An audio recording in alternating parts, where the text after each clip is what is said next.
ಆಗಬಾರ್ದಿತ್ತು, ಈ ಘಟನೆಯೇ ನಡೀಬಾರ್ದಿತ್ತು. ಮತ್ತು ಅಭಿಮಾನಿಗಳು ಮತ್ತು ಚಿತ್ರರಂಗದಲ್ಲಿ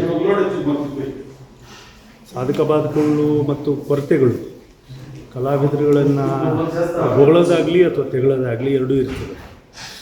ಮತ್ತು ಅಭಿಮಾನಿಗಳನ್ನ ನಮ್ಮ ರಾಜ್ಯದಲ್ಲಂತೂ ಅಪ್ಪಾಜಿಯವರು ಡಾಕ್ಟರ್ ರಾಜ್ಕುಮಾರ್ ಅವರು ಅಭಿಮಾನಿಗಳನ್ನೇ ದೇವರು ಅಂತ ಹೇಳಿ ಕರ್ಕೊಂಡು ಬಂದಿರ್ತಕ್ಕಂಥ ಸಂದರ್ಭ.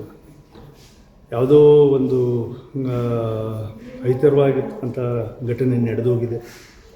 ಅವ್ರ ಕುಟುಂಬಕ್ಕೆ, ಚಿತ್ರದುರ್ಗದ ರೇಣುಕಾ ಅವರ ಕುಟುಂಬಕ್ಕೆ, ರೇಣುಕಾ ಸ್ವಾಮಿಯವರ ಕುಟುಂಬಕ್ಕೆ ಭಾಳ ದೊಡ್ಡ ಆಘಾತ ಆಗಿದೆ. ಮತ್ತು ಅವ್ರ ತಂದೆ ತಾಯಿಯವರಿಗೆ ಮತ್ತು ಮಡದಿಗೆ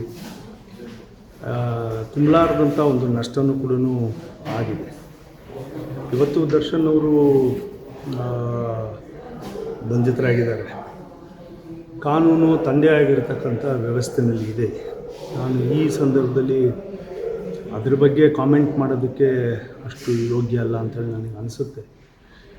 ಮತ್ತು ಕಾನೂನು ತಂದೆ ಆಗಿರ್ತಕ್ಕಂಥ ದಾರಿಯನ್ನು ಹಿಡಿತಿದೆ ಮತ್ತು ತೀರ್ಮಾನ ಕೊಡೋದಕ್ಕಿಂತಲೇ ನ್ಯಾಯಾಲಯ ಇದೆ.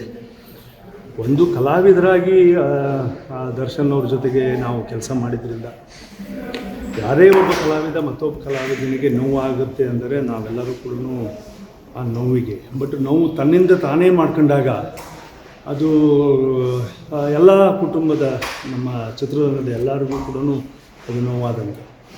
ಹಾಗಾಗಿ ದರ್ಶನ್ ಅವ್ರಿಗೆ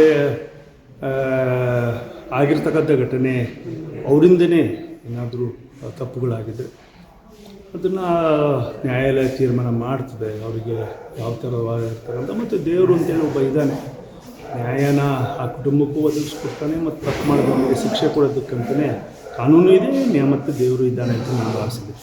ಹಾಗಾಗಿ ದರ್ಶನ್ ಅವ್ರಿಗೆ ಒಬ್ಬ ಕಲಾವಿದನಾಗಿ ಅವರು ಮತ್ತು ಅವರ ಅಭಿಮಾನಿಗಳು ತಪ್ಪೋ ಸರಿನೋ ಅವ್ರ ಜೊತೆಗೆ ನಿಂತಿದ್ದಾರೆ.